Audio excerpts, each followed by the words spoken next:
Aujourd'hui, je voudrais, vous parler d'un sujet qui, est né de la lecture d'un article qui est paru, récemment, le 22 décembre, dernier.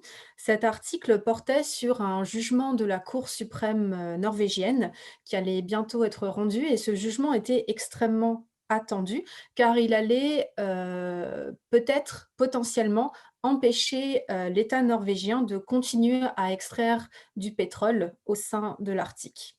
Donc c'est une affaire qui a été portée à l'attention de la Cour suprême de Norvège et qui est née donc de la décision de Greenpeace, mais également d'une autre organisation de protection de l'environnement pour, la jeunesse norvégienne qui s'appelle, Nature et Jeunesse, de poursuivre l'État norvégien en justice pour non-respect de ses obligations telles qu'elles ont été citées à l'article 112 de la Constitution. Il s'agit, d'un article 112 dont le paragraphe porte sur notamment la question de la protection de l'environnement.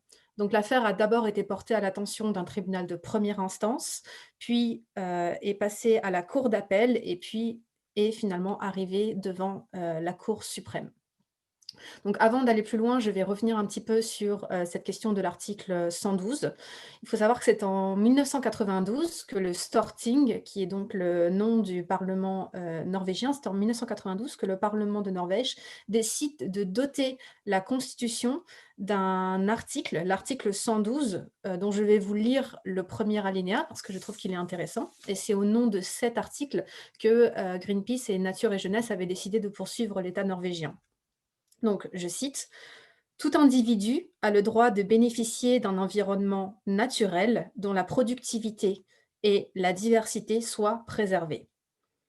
Les ressources naturelles doivent être administrées sur la base de considérations de long terme afin de sauvegarder le droit des futures générations d'en disposer également.»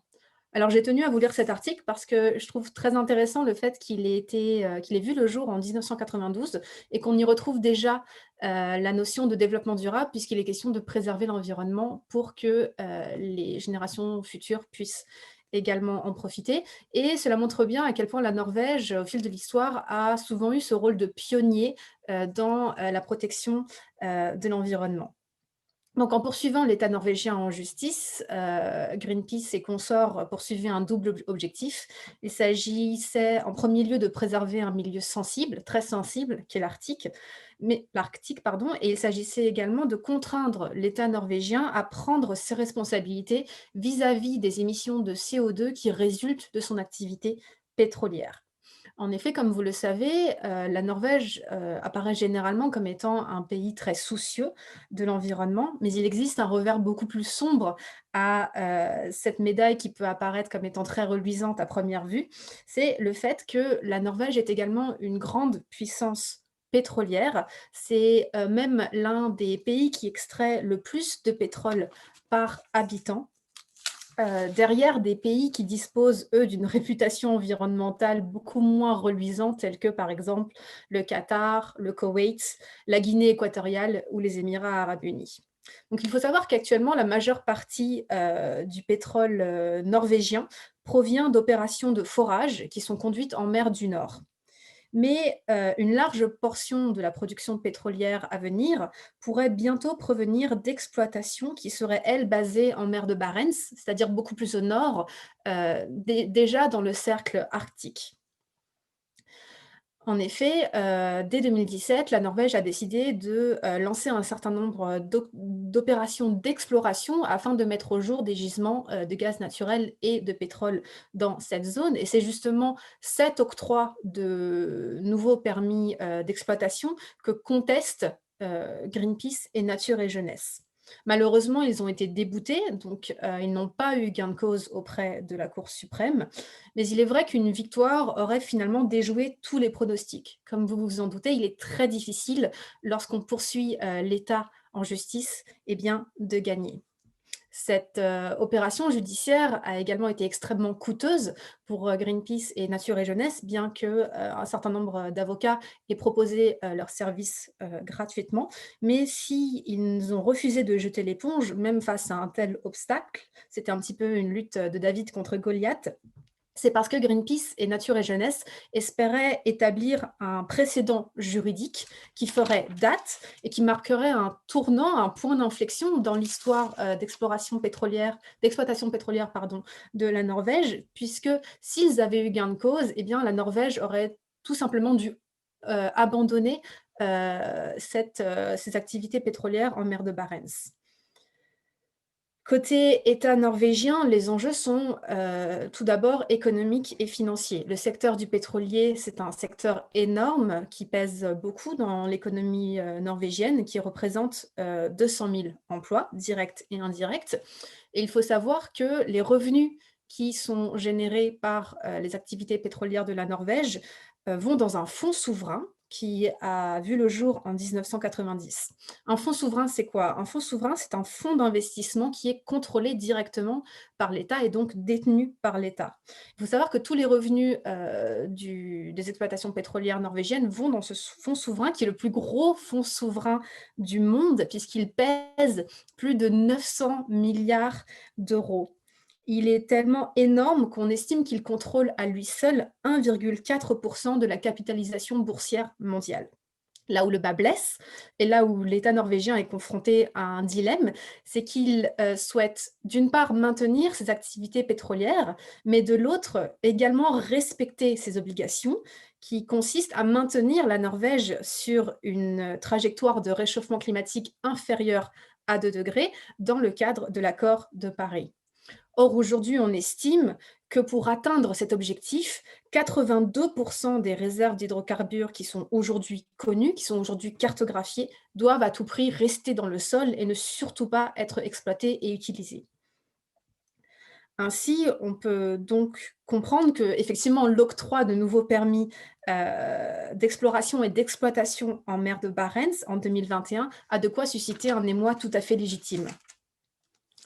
D'autant plus qu'aujourd'hui, la Norvège est le 3e producteur mondial de gaz naturel et le 8e producteur mondial de pétrole. Ainsi, comme vous le voyez, la Norvège occupe déjà une place de choix dans l'industrie pétrolière mondiale. Ce n'est absolument pas un nouveau venu qui tenterait de gravir un petit peu les échelons de la puissance pétrolière.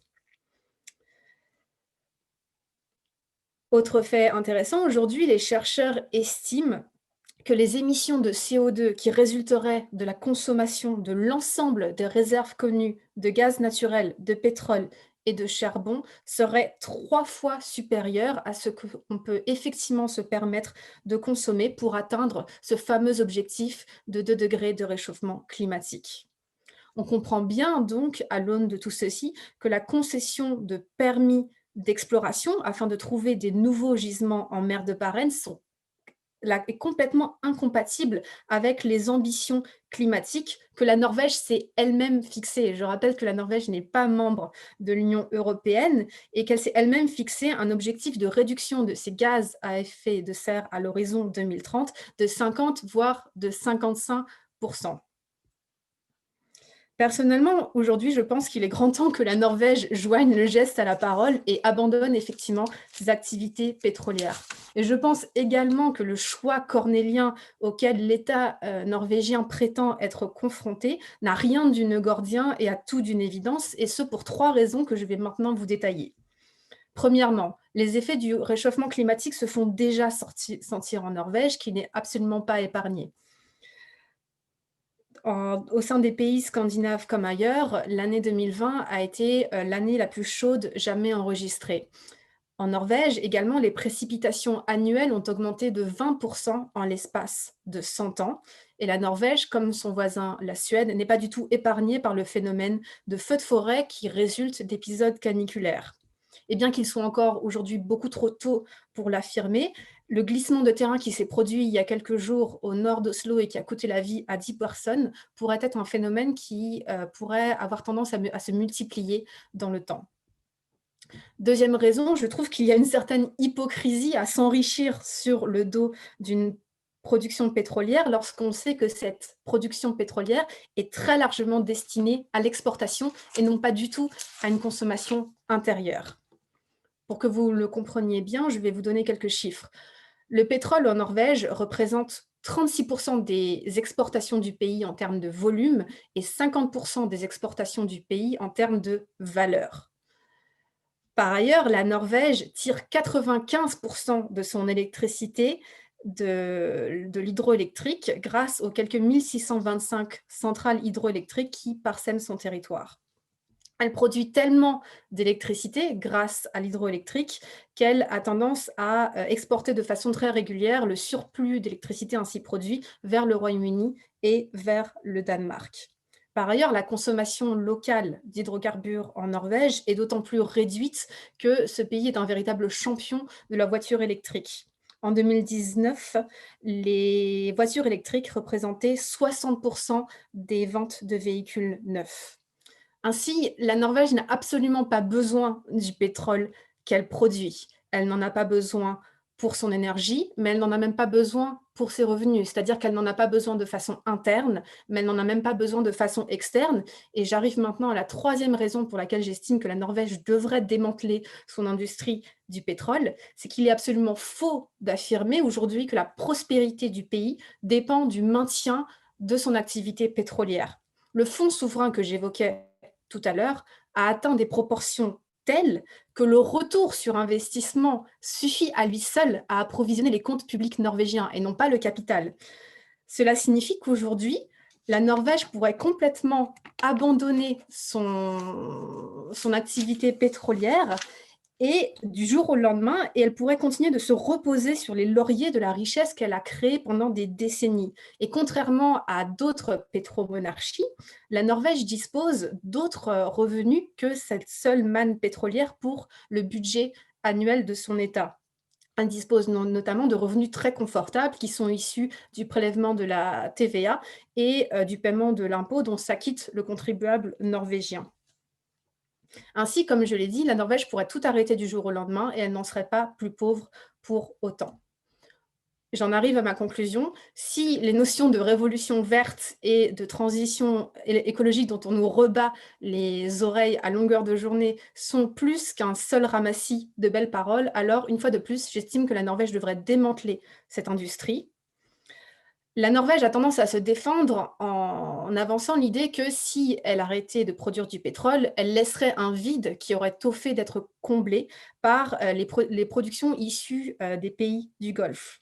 Mais si les pays du vieux continent ne montrent pas l'exemple vis-à-vis du pétrole, alors je vous pose la question, qui le fera? Et si on ne le fait pas maintenant, quand le ferons-nous? À bien des égards, 2020 était censé être une année charnière pour l'environnement. Ce n'a pas du tout été le cas. Vous savez pourquoi? Parce que la pandémie du coronavirus a absolument dominé l'actualité, alors que 5 ans après la signature de l'accord de Paris, il était grand temps de dresser un premier bilan. Ainsi, l'année 2020, à quelques égards, pourrait être considérée comme étant une véritable opération manquée. Mais il n'est pas trop tard. Nous avons toujours l'année 2021 avec de grands rendez-vous. La COP26 qui devait se tenir à Glasgow a été reportée, comme vous le savez. À cette année, nous avons un nouveau locataire dans la Maison Blanche, au sein de la Maison Blanche, pardon, Joe Biden, qui incarne un nouvel espoir pour que les États-Unis s'attellent enfin à la tâche de lutter sérieusement contre le changement climatique, alors où les États-Unis sont le second plus gros émetteur mondial de CO2 derrière la Chine. Mais 2021, c'est également l'année où la Norvège va occuper un siège au sein du Conseil de sécurité de l'ONU. Et je rappelle, si vous n'avez pas entendu le discours qui a été tenu par la première ministre norvégienne Erna Solberg devant l'Assemblée générale, Erna Solberg a agité tous les lieux communs des fameux discours qu'on entend à cette tribune de l'ONU. Elle a bien sûr rappelé que le réchauffement climatique était un facteur de conflit et qu'il représentait une véritable menace pour les petits États insulaires en voie de développement, alors même, comme je l'ai dit, où la Norvège donne de nouvelles autorisations d'explorer de nouveaux gisements de pétrole au sein de la mer de Barents, qui est une zone qui se trouve dans l'Arctique, et nous savons tous que tout dérèglement du climat en Arctique risque d'accélérer le processus de changement climatique. Je trouve qu'il y a là une certaine hypocrisie. Ainsi, comme vous l'aurez compris, en 2021, toutes les conditions sont réunies pour que la Norvège se donne enfin les moyens de ses ambitions climatiques.